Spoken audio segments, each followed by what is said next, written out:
This lecture is on the entrepreneur and profit.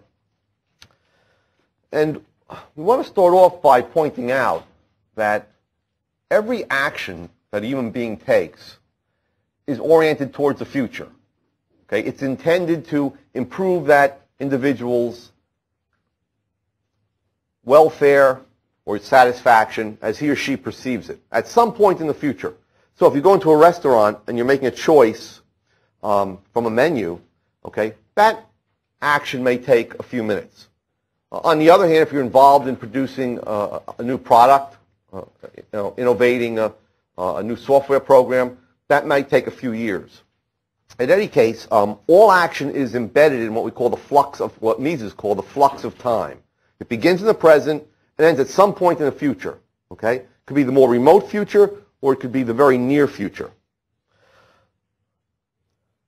Now, that means because there's a lapse of time between the beginning of the action and the final product of the action, that you bear uncertainties. So everyone, once they become aware, okay, as they grow from an infant, and they become aware and they begin to have desires and understand they themselves can satisfy those desires by acting, they all become entrepreneurs in a very broad sense. Okay, so as we'll see, Austrian Economics uses the term entrepreneur in two senses. In one sense, in a very broad sense, we are all entrepreneurs.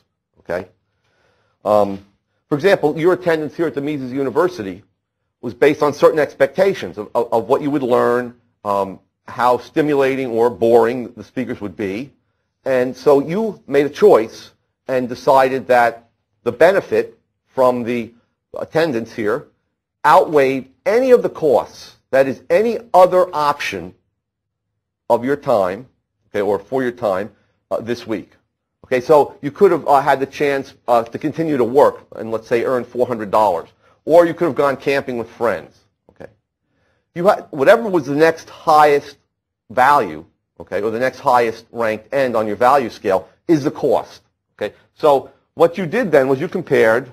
Okay, so this is Mises University, $400. Okay, not the money you spent necessarily, though that's part of your cost, but the money you gave up maybe in not working. And let me just put this on here. Going camping, etc. Okay, the cost is always the second ranked end that is foregone. Okay, so the cost is the opportunity to work for $400. We call that an opportunity cost. That term has already been introduced here. So what you did was you compared the benefit to the cost, and we use a fancy term here. Before the action is undertaken, we say that that's ex ante.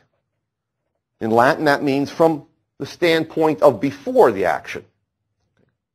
Benefit exceeded cost. Now, you could have come here and been bored to tears by the whole thing, and you could have regretted it. Okay? Just as you can regret a choice on a menu at a restaurant.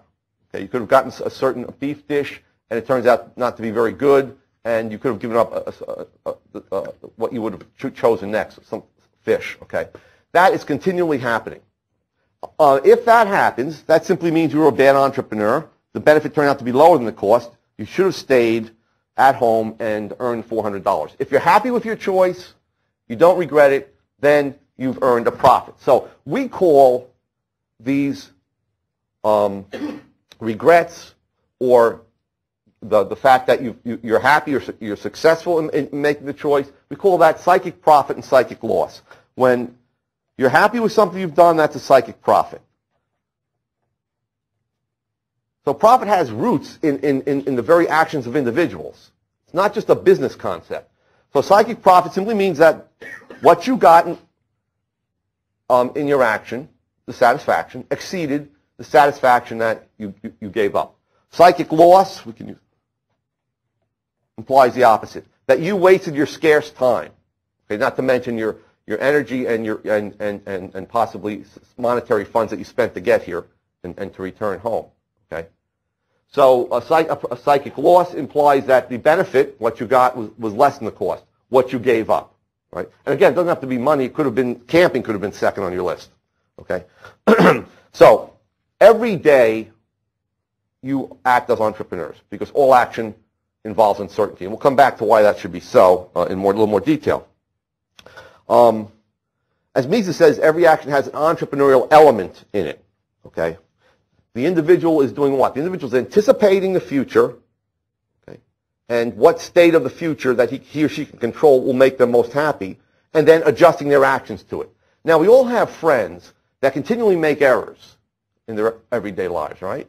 You know people that continually regret choices. They go to one college and then transfer after the first semester to another college and might transfer once again. Or they choose one major and get locked into taking certain courses and then have to stay an extra year in college because they don't like that major. So that's continually happening. Now, some people are better at everyday entrepreneurship than other people. That is, they're better at forecasting what their values will be in the future, what their opportunities will be in the future, and so on, and adjusting their actions to that. Others are worse. The key is that the people that are consistently better are generally the ones then that go on to become business entrepreneurs. Okay? And Mises used the term, we can talk about business entrepreneurs as opposed to everyday entrepreneurs. He called them promoter entrepreneurs. That is, they promote new ideas, new organizations, new products, and so on. The word entrepreneur, by the way, is a French term. It means entrepreneur. Actually, in English, in the 19th century, it used to be translated as enterpriser, okay, or undertaker. You see a lot of old American textbooks, in particular, in the U.S., the term undertaker being used in the late 19th century, possibly early 20th century. But by the early 20th century, that dropped out because that came to denote a mortician. Okay, so we no longer use that term. An enterpriser was sort of a clunky term. So entrepreneur, the French term, then was anglicized, and it became the term that we use in economics. Okay. All right, now let's move on a little to the entrepreneur, the promoter entrepreneur.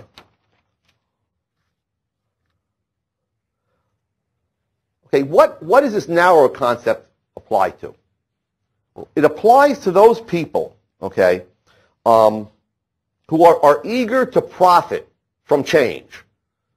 In other words, they are the ones that know there's continual change in the world, and that as a result, certain things are not being done that would best serve consumers. That certain resources are being used in lower values than they could be used in. So if you can buy those resources at the lower price that has been placed on it at this point in time, and then shift them into a new use, okay, or into a new technology to produce the same product but at a lower cost, you can earn profits.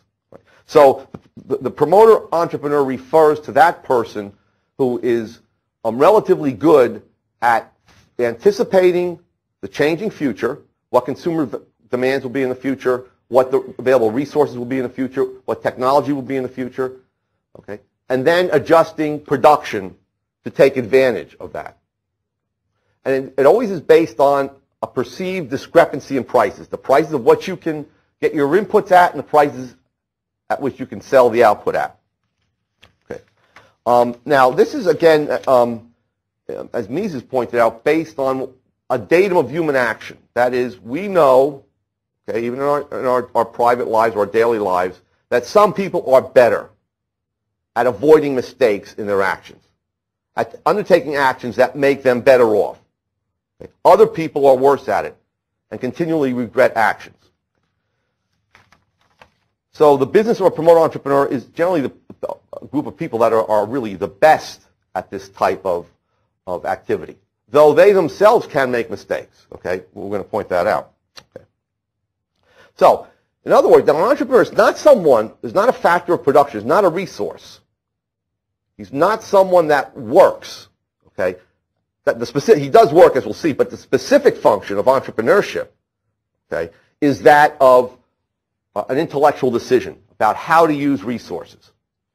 So what we call the specific function of the entrepreneur is to determine the employment of the factors of production, to determine how to use resources, what to produce, how much to produce, what technology to use, where to produce, all of those decisions are the entrepreneurs. So we call the entrepreneur the ultimate decision maker. Okay? Bill Gates is the ultimate decision maker, or was, for Microsoft. Ray Kroc, the milkshake machine salesman that started the McDonald's chain back in 1954, was in control of that corporation, was the ultimate decision maker. Okay? Generally, these people have knowledge of the industry in which they become a promoter entrepreneur. So Ray Kroc sold to a lot of restaurants, soda shops, okay, and so on throughout the Midwest, okay, and in California. He also sold paper products to restaurants. And his idea was taken from the automobiles, believe it or not. He said, you know what? Just like automobiles can be assembled, so can hamburgers. In other words, you don't have to have one person doing everything. Okay, that was the basic idea. Okay, in the fast food, his innovation in bringing about fast food. Also, he saw, which other people did not necessarily see, was that America was becoming more suburbanized after World War II. Cars were spreading all over. People were moving out of the cities. So Americans had longer commutes, they had less time to eat, and so on. And he saw that as one of the factors that would lead to fast food being profitable. Okay? Because before McDonald's, there wasn't really any fast food. Now, the other point, of course, he also saw that, and he notes this in some of his writings, Ray Kroc, that people want consistency. It doesn't have to be the best hamburger, but when people travel around the country, okay, they never know what they're getting. Well, they never used to know what they were getting when they went into a diner or a restaurant, okay? But now with the McDonald's name branded on it, and with him overseeing the process and making sure that the process was uniform to all the franchises, okay, and controlling some of the supplies to those franchises, he recognized then that he would better serve consumers. He would give them confidence in what they were getting. Okay? Again, it wasn't the best food, but it was something that was always of a certain quality, okay, that could be depended upon. Okay, what else does the entrepreneur do? Okay, as I said, the entrepreneur has to be able to more or less forecast future market conditions. He has to know what the supplies and demands will be in the future. And then bring that back to the present and decide what prices he'll have to pay to make it profitable for the inputs. Okay? So let's assume that someone knows that Americans have become more diet conscious. Right? And let's say you're a beer company. It's the middle of the 1970s, and Americans are more diet conscious. One thing you might do is you might try to introduce a niche beer called Light, okay, which is what Miller Lite did, which is what the Miller Brewing Company did. Okay, they heavily advertised, and they brought about they brought to market a beer. Now that beer hadn't existed before. They had to figure out what price people were willing to pay for that beer, if it would more than cover their costs and give them a profit. Okay, and they were very successful. And after that, then many light beers were introduced into the market. Okay, the same thing with the personal computer. I mentioned this already. Stephen Jobs, one of the founders of Apple, had to decide if business would take to the personal computer, if it would be widely used in business, and begin to transplant mainframes. He had to have confidence in that vision of the future. That's a big leap. And if so, what price he could get for that personal computer, okay, or for the Apple in this case. What are some of the other qualities of a good entrepreneur, or of the entrepreneur? He must also be an owner of capital. He must have some capital of his own, okay, to put this idea into play. So he also has to be an owner. Now that's not specifically an entrepreneurial function, okay? He must be able to oversee his operations. And as we'll see, you can hire managers for that, but then he has to make sure that the managers he hires share his vision and are able to translate what he sees as the future of the company into the real world. Now, Ray Kroc hired a hamburger flipper who was fascinated by the making of hamburgers. Okay, it's kind of like a nerd hamburger flipper, to be one of his major executives. and gave him a lot of stock. He also hired a woman who was a very loyal secretary and so on to work in the headquarters. They became millionaires because he paid them in stock. Okay, they trusted him. Okay. Also, here's something very important. The entrepreneur is the sole bearer of risk. Okay. And let me give you an illustration of what I mean by that. He pays all of the inputs, all of the resources, all the labor, okay, all of the capital that he has to rent or buy, pays for that in advance of the sale of the product on the market. Now, when GM lost $10 billion last year, did the workers lose 1 penny? No. They were paid every 2 weeks. They didn't lose anything. They were paid in advance. Who suffered that loss? The entrepreneurs, the shareholders in this case, many of whom are the managers, the upper-level management. Okay, they suffer that loss. Okay, and the same is true in any business. Because production takes time, the inputs get paid in advance.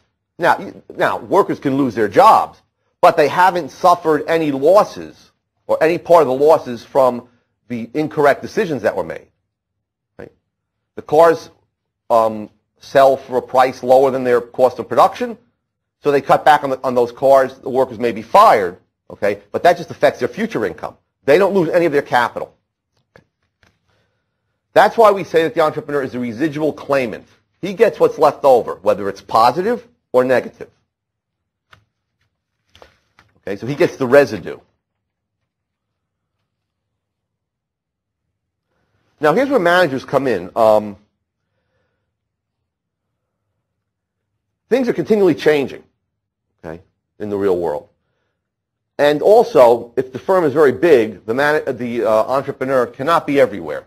Okay, the owner-entrepreneur cannot be everywhere. So he has to hire people to aid him or assist him in overseeing his operations, okay, and also making those small changes that they see in their various departments will improve the profits of the firm. Some people confuse the managers as the decision makers. Okay, but managers are not decision makers. We might call them junior partners of the entrepreneur. What allows the entrepreneur to run huge firms, Bill Gates to run Microsoft, is the fact that we have double entry bookkeeping. That is, we have an accounting system which allows us, or allows the entrepreneur, to monitor how each department is doing. Okay, how each small department, each division is doing. Okay, that is to allocate costs to that division and the revenues generated by that division. He can see that. So he can see how well they're doing. Now, managers do get paid on the basis of how well their divisions are doing. They get bonuses, they get stock options. Okay? But they are not the entrepreneurs. Now, why aren't they the entrepreneurs? What's the worst thing that can happen to a manager if his division performs very poorly? Fired. Has he lost any capital? No, unless he owns some stock, in which case he is acting as a capitalist. But let's assume he doesn't. He's just getting bonuses. He might not get bonuses, or he could get fired. Okay? So the key point is that managers are not the ultimate decision makers because they cannot suffer losses, though they do share in the profits through bonuses and so on that they help generate. Okay. So as I said, there are all these profit centers, and the entrepreneur can monitor his firm. Now, some economists, one famous economist, Kenneth Galbraith, was a very famous left-wing economist who wrote voluminously in the from the 50s through up until he died. I think in the late 90s. No, actually, a few years ago. Okay.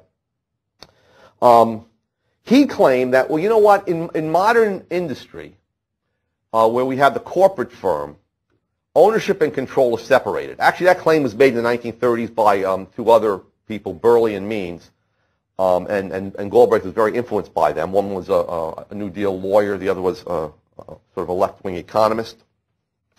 And that stockholders are just going about their business. They're small stockholders. They don't exercise daily control of the firm. The managers do. So Galbraith went on, the managers run the firm in their own interests. Yes, they want stock prices to go up, and they want and in order to do that, they have to earn some profits. But they're more interested in raising their own salaries, in raising their own, in getting more and more perquisites. They want company jets, right, at their disposal. They want a chauffeur who will not only take them to work, but will chauffeur their children back and forth to school. They want expensive country club memberships. They would rather hire 3 very pretty secretaries, assuming it's a male CEO, instead of 1 very efficient secretary. Now, that all does what? That all raises costs. Okay. So Galbraith's claim that there's something called a technocracy. The scientific personnel or technical personnel plus the managers that control the firm. It was this group that controlled the firm, not the owner entrepreneurs. Okay. And this is before really Bill Gates and the high-tech revolution, when we saw that individual entrepreneurs were again very, very important. Okay. They were starting to lose their importance in the U.S. in the 1950s and 1960s when unions began to get very, very big and powerful and to prevent change, okay, in the steel companies and automobile companies, both of which industries are still suffering, of course, from that. They're not dynamic at all. Now, what do economists, how do we respond to Galbraith? Well, we respond by pointing out that there's a number of ways to get rid of managers who are running the firm in their own interests. Now, I don't know if Peter Klein talked about this, Dr. Klein, but it's called the principal agent problem. How do you get your agent, person you're hiring to perform a certain function for you, to do your bidding, to act in your interests and not in his own interests? Okay. Are there any mechanisms in place to ensure that the control of the corporate firm is under in the hands of the owners? Well, let me give you an example that Murray Rothbard used to give, just as an illustration. Let's say you're some big multimillionaire. Let's say John D. Rockefeller, okay? And let's say Rockefeller has a huge estate, okay, up in upstate New York that he goes to maybe once or twice a month, okay? And he has hired a very skilled, let's say, landscaper to landscape the estate. Pays him a lot of money. Well, if you're an observer, you live in the neighborhood, who do you see making all the decisions about what to plant on that estate? The landscaper, okay, the head landscaper. He's completely in charge. Well, what if Rockefeller comes up one day and just does not like the layout of the estate? Okay, what does he do? He says, you're fired. Okay? So managers can be fired. There's a number of ways that can occur. There can be board of directors are paid to represent stockholders' interests. They don't always do that, okay, but there are incentives which will induce them to do that. And so the board of directors can throw out the management, okay, if they think the management are not acting, the management team is not acting in the interests of the stockholders. Even more than that, if you think the board of directors isn't acting in your interest, there are things called proxy fights, where there are a number of large shareholders who are risking millions and millions of dollars in the firm. They have the incentive to oversee, to look more closely into what's going on in that firm. You or I, who might have 50 shares or 100 shares, worth a few $1,000s, we might not have the time or want to expend the resources into looking into what's going on. Small stockholders may not. Okay. So the large stockholders get together, get a new team, a new board of directors that they would like to have elected, and there's a proxy fight, and the old board can be thrown out. And when the old board is thrown out, then the new board comes in and they can fire the managers and put in better managers. Okay? But really most importantly, and this is where small stockholders come in, is really the what's called the market for corporate control. If small stockholders feel that they're not getting a good return on their money, what do? They sell their stock, and that pushes the stock down, the value of the stock down. So if outstanding stock of a company is worth $10 billion, and suddenly people note that the company is not performing well, okay, they're not happy with their dividends and the other policies, the way the stock is moving, they can begin to sell. And as they sell, let's say that falls to $7.5 billion. Okay, the total outstanding value of the stock. Well, then some other entrepreneur in the same industry, or some of these buyout firms, will simply say, you know what? I'll buy this out at $7.5 billion, and I believe the assets that they have in this firm, if they're used correctly, will be worth $11 billion. So they begin to buy the stock. They bid up the price. Maybe they bid the price up to $8.5 billion. That is the total. But they buy it out, and they still have a huge profit of billions of dollars. Okay? So hostile takeovers, which was the word that was used in the 1980s, it was a negative term. Okay? And there were movies like this, like Wall Street, that were attacking people that went in and bought out firms and threw out the managers. Okay? But they were representing the interests of the stockholders. Okay? Because the stockholders were getting more in the buyout than they would have gotten, okay, if they just sold it individually. And the firm's assets, from the point of view of consumers, were being used in a better way. If the value of the stock goes up, that means that what that reflects is the fact that the goods, the capital goods the firm owns, are now being used to produce more valued output for consumers. So consumers benefit, stockholders benefit from these so-called hostile takeovers. Okay, they're actually working for us as consumers, and they're working for the stockholders. During that period, you saw a lot of letters in the New York Times, Wall Street Journal, and they would say, this is terrible. This pressure to keep the price of the stock up is causing American management to take a very short-run view, unlike the Japanese firms, which can take a long-run view, don't have to earn profit right away, and also of this other nonsense. Okay, of course, in order to get your stock price up, okay, stock prices aren't based on current income. What are they based on? Projected income. So of course you're taking the long-run view. Okay. Who do you think signed those letters and sent them to the Wall Street Journal? Well, not really the employees, the managers of the firms that were targets of hostile takeovers. So you got all these ridiculous Hollywood movies, as I mentioned, somehow bashing these takeover artists. Though there was one good movie with Danny DeVito in it called Other People's Money, which is pro-hostile takeover. Okay, so I want to take a look at that. Okay, so there is a mechanism there.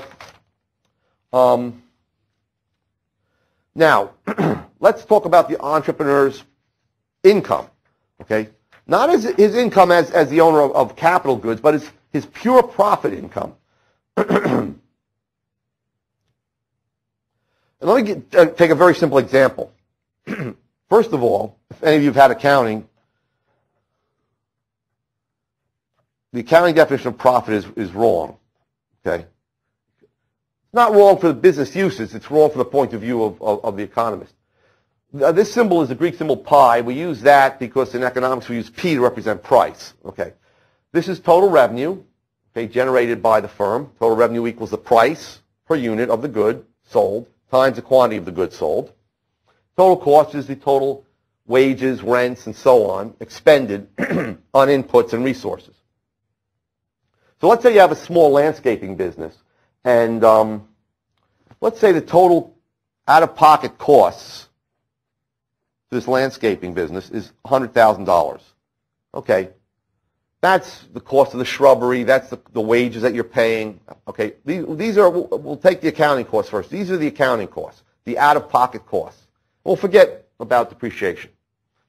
And let's say this firm earns in a year $120,000.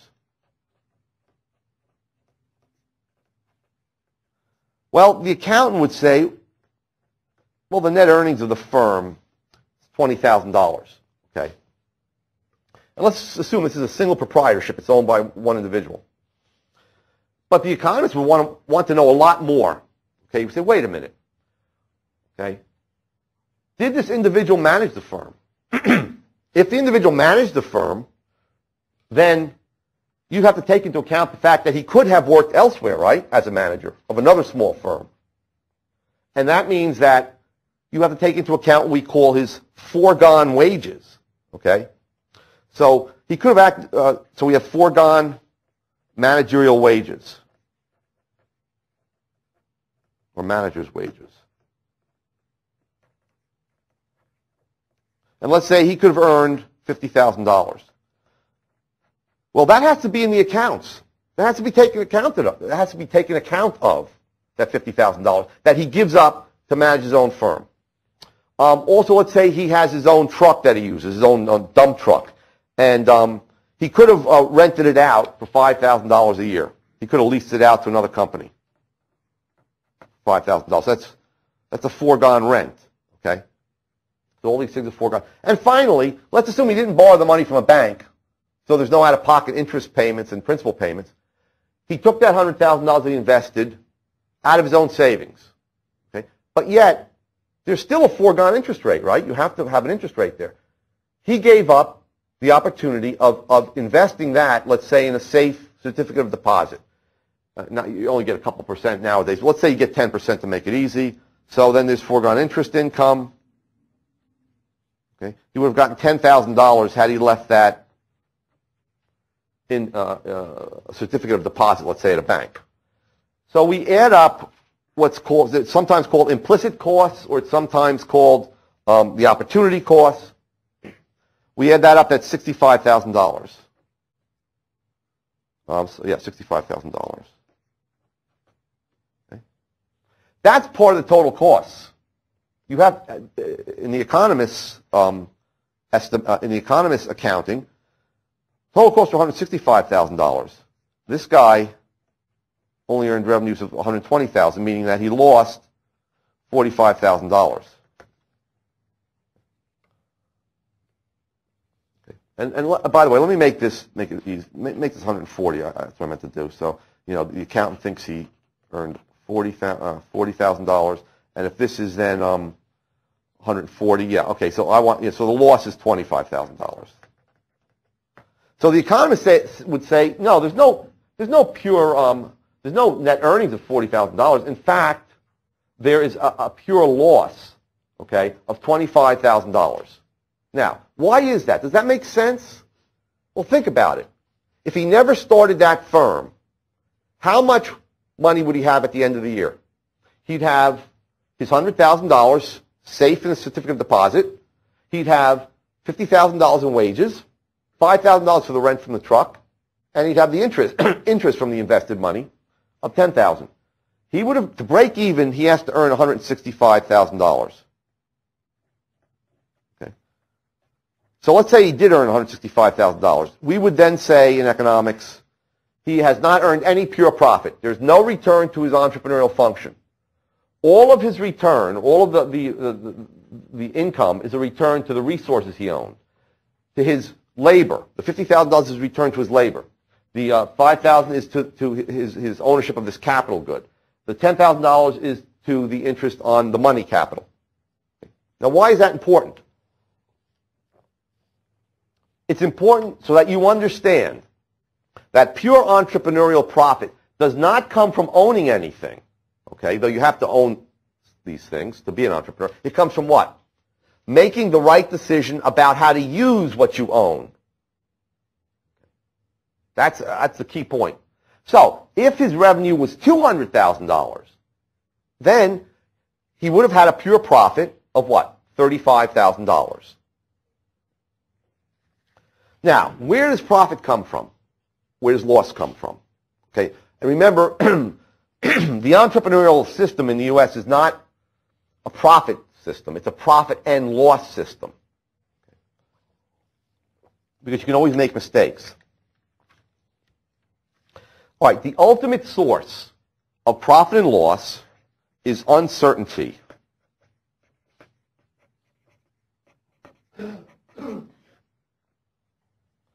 And let me explain what I mean here. Let's say I hold up this $20 bill. I'm going to auction it off, okay?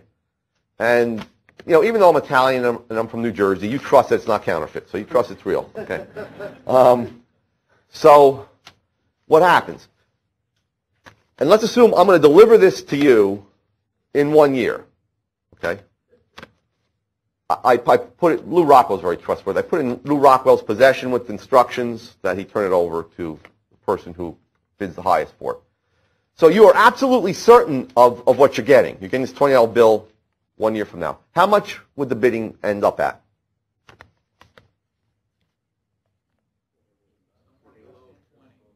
Close to $20, but leaving room for interest. That is, because you could make the $20 if you took, whatever the interest rate, $19.50 to put in the bank.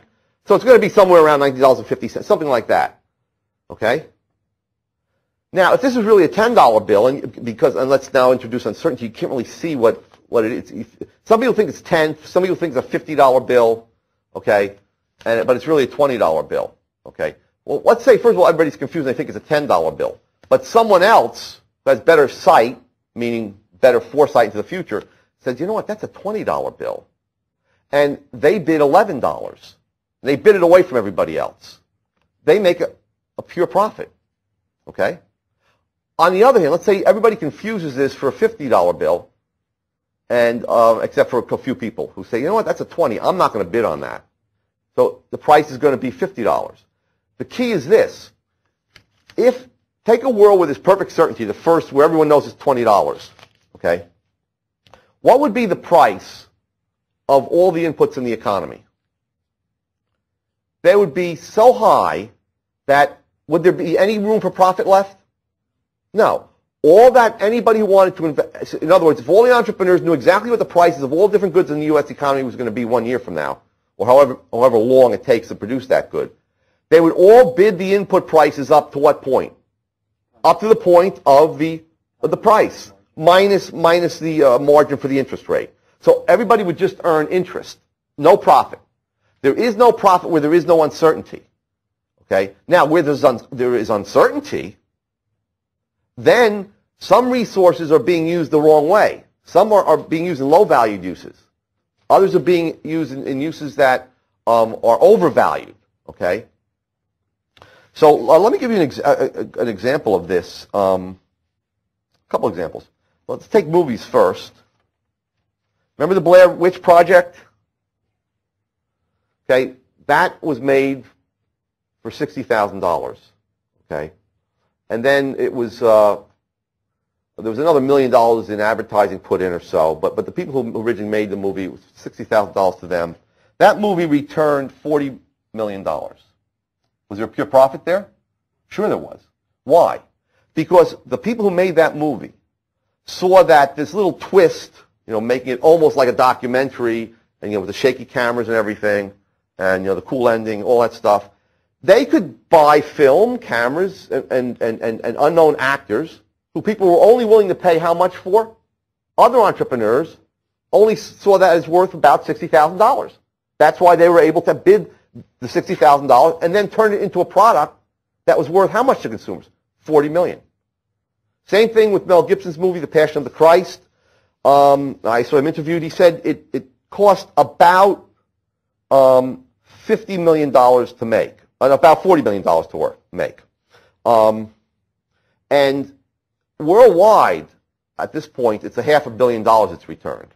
Okay? So once again, this was open to any entrepreneur to do something like this. But Mel Gibson took all the inputs, which were worth, in total, were being used in other parts of the movie industry, and were worth only $40 million. Okay? No other entrepreneur would bid higher than him for them. He got them, and then he transformed them, because that's what production is, into a product that was worth $500 million to consumers. That's how the entrepreneur earns profit. By using existing resources that anybody can buy better than other entrepreneurs. By seeing better into the future and adjusting production. Seeing better is not enough. People could have a lot of good ideas. The guy who drew Superman for the first time in the 1930s, he invented the character. The left-wingers will say, oh, then a big company came along and bought the character. Well, the whole point was someone saw that character could be the basis in fiction, first in comic books, then TV shows and movies, of a lot of value to consumers. So he actually sold it for like $500 in the mid-1930s, the rights to that character. Okay, and it's generated, for whomever has it, I don't know if it was resold or not, but it's generated hundreds of millions of dollars, no doubt. Okay? There's a very good example of this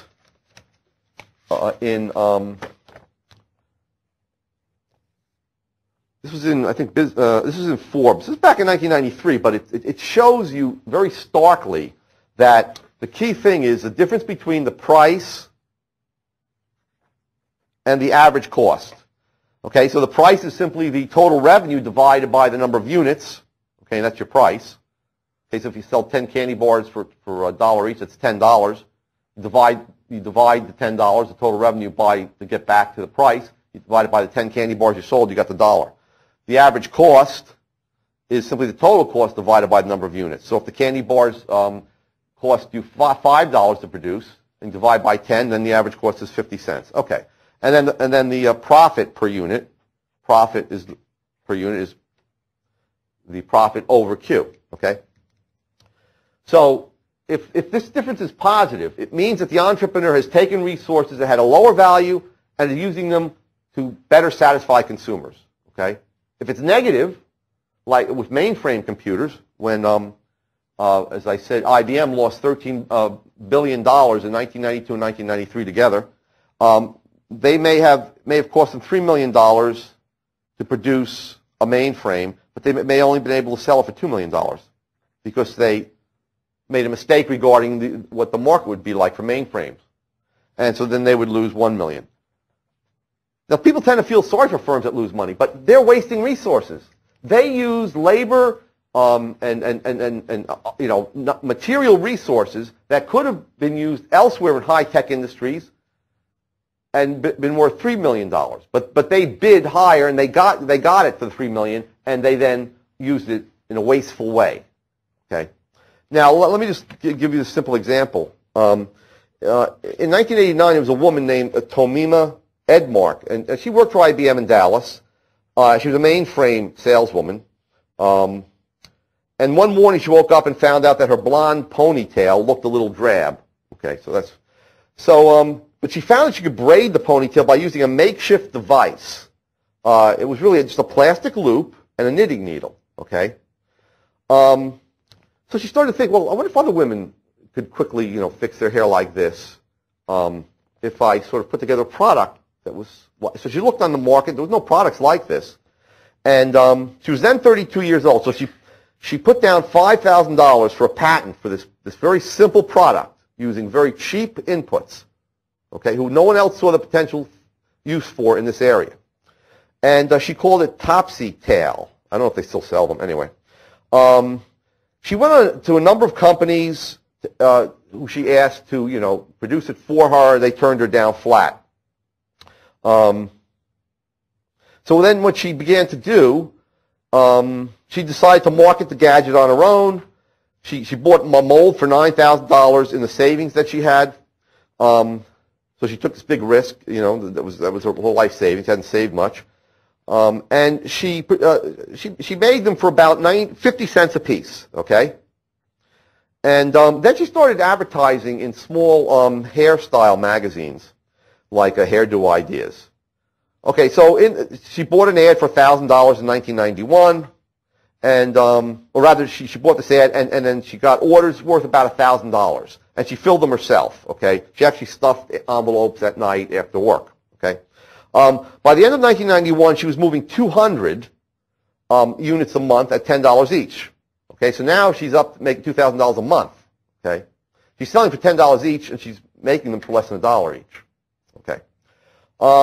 Then she was in New York on IBM Business. She ran into the Glamour magazine editor, and she showed her this product, and they featured it in the February 1992 issue. Within 3 weeks, she had $100,000 worth of orders. Okay, for basically what is a knitting needle and a plastic hoop. And she hired her cleaning lady to help her stuff 400 envelopes each week. So she's doing this on her own still. Now IBM, which was having problems, as I mentioned, about this time, bought her out and gave her like $25,000 for early retirement. And she lived off that money while she was going around trying to promote this product. And the sales dramatically increased whenever women saw how easy the plastic device was to use. So guess what? What's the next step? People just have to see it demonstrated. You go on TV, which is what she thought of and what she did. and she found this small company in New Jersey, a small TV commercial company that makes TV commercials. They make these late night commercials for sunglasses and various kitchen gadgets. Anyway, she appeared in the commercial herself, and demonstrated it, and she cut the price because she figured she'd get a lot of big volume. So she sold them for $1 a piece.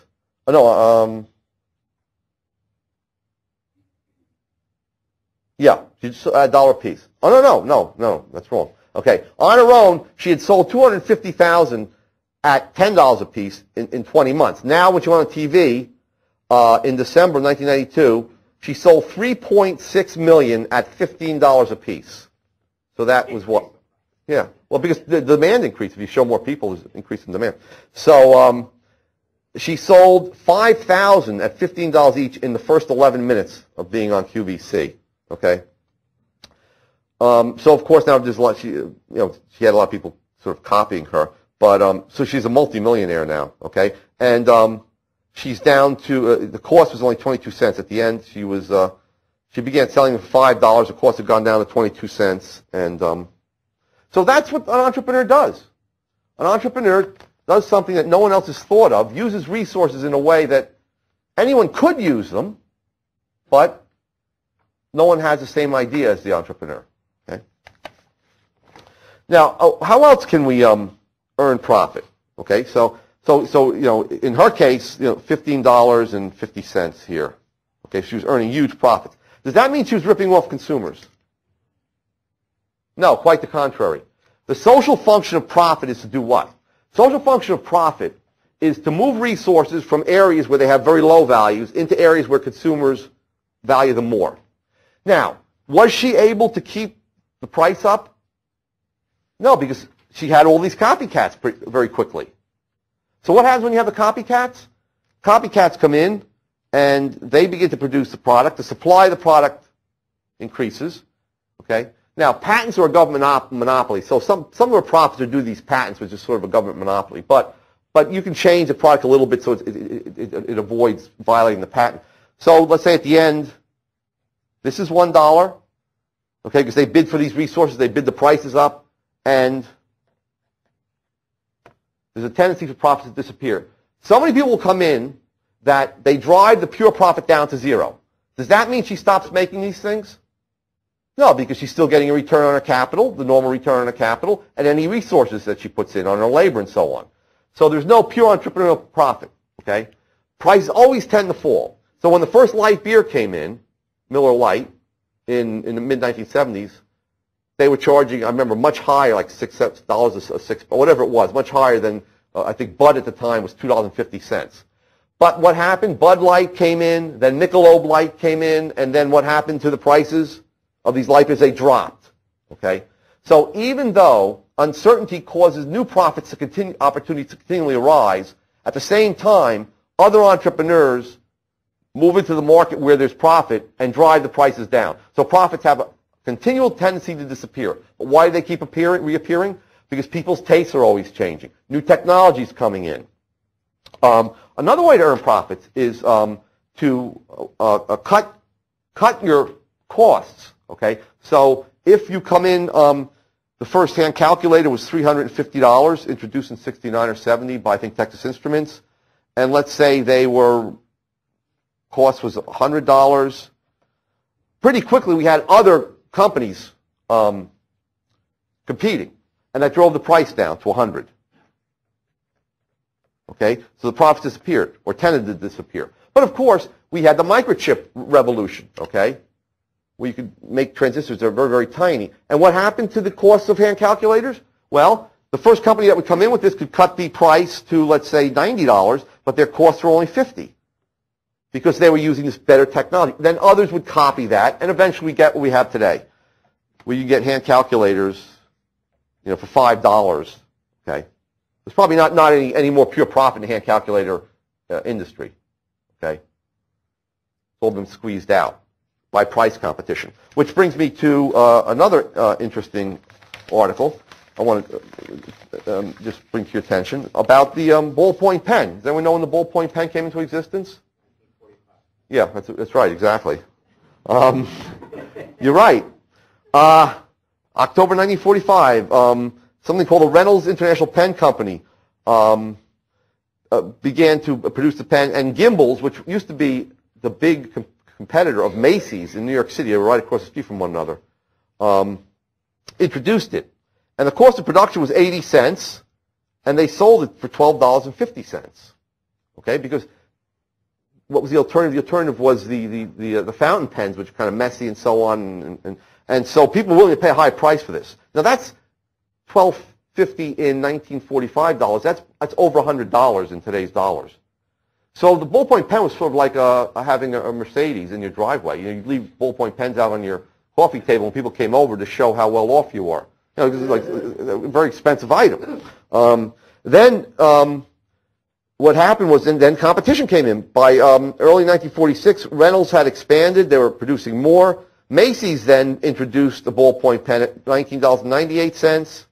Then Eversharp introduced its first model at $15. And then a Schieffer pen introduced one at $12.50. By then, costs had fallen to 60 cents. So they were all still making huge profits. Okay. Then they had to do heavy sales and so on. Then the Ballpoint Pen Company of Hollywood introduced the first ballpoint pen less than $10 at $9.95. Okay, Reynolds came back and cut the price to $3.85, but by then they had cut the cost of production to 30 cents per unit. So still huge profits. Okay, but you see what's happening. Prices are moving down, costs are moving down.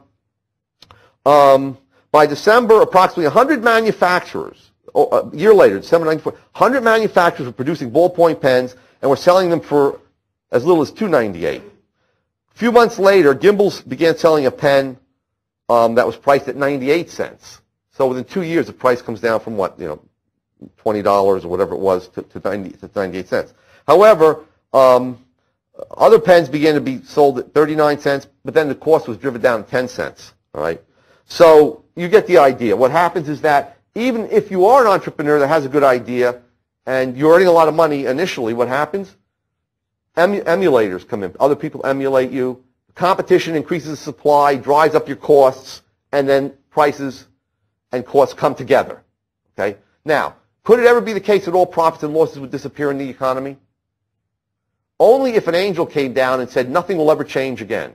If nothing ever changed again, people's taste didn't change, there was no improvement in technology, and resources remained the same, that is, people's skills and the amount of coal and so on. If all those things happen, eventually what would happen to all profits and losses?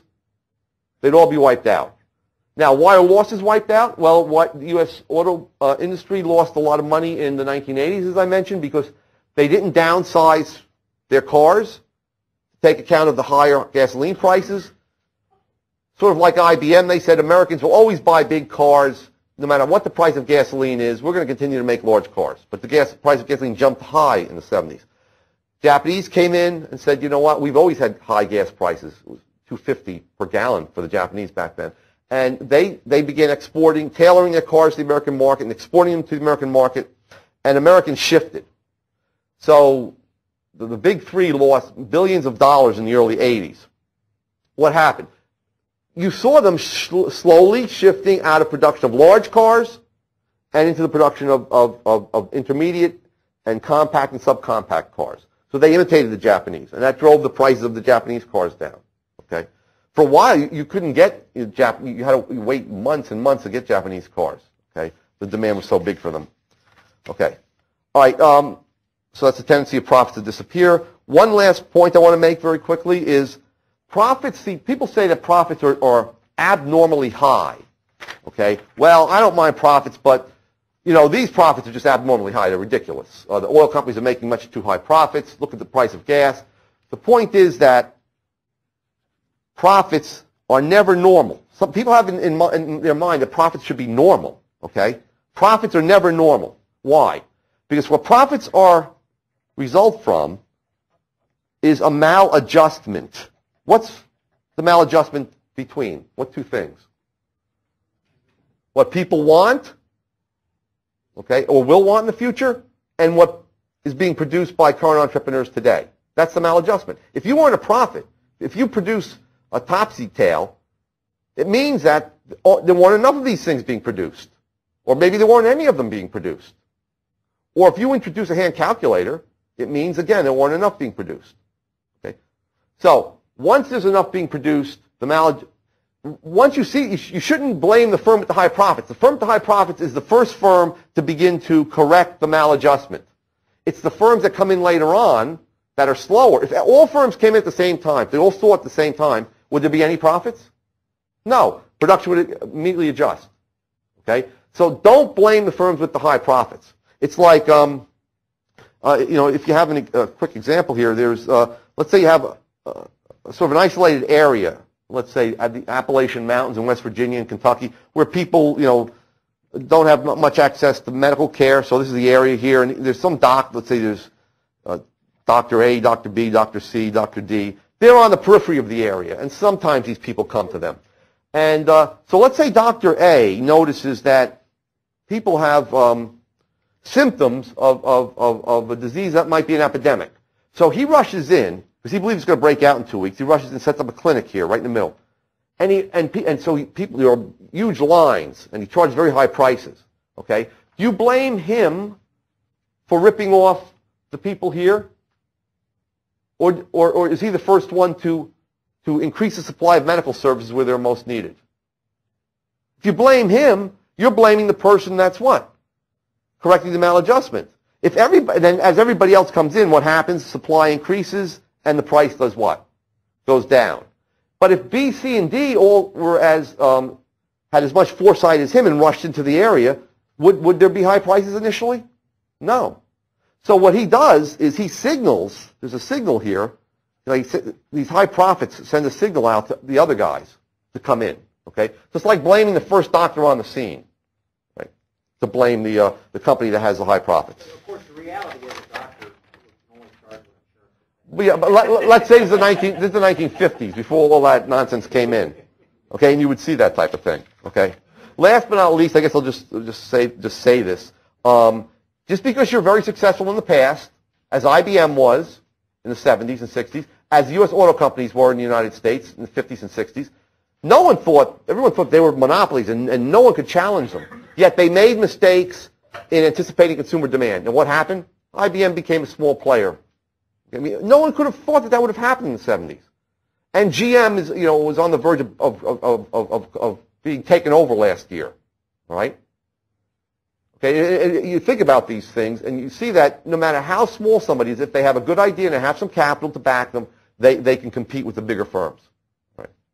So I will stop here and take one question. You had your hand first. When you were talking about the pricing of stocks, it seemed as if you were saying that the price of the stock comes from the value of the assets Underlying stocks. How does that match what we learned yesterday with the whole issue about imputation, that the value is really coming from the consumers. buyer of the stock and not from the... Okay, I understand. Okay, let me answer that real quick.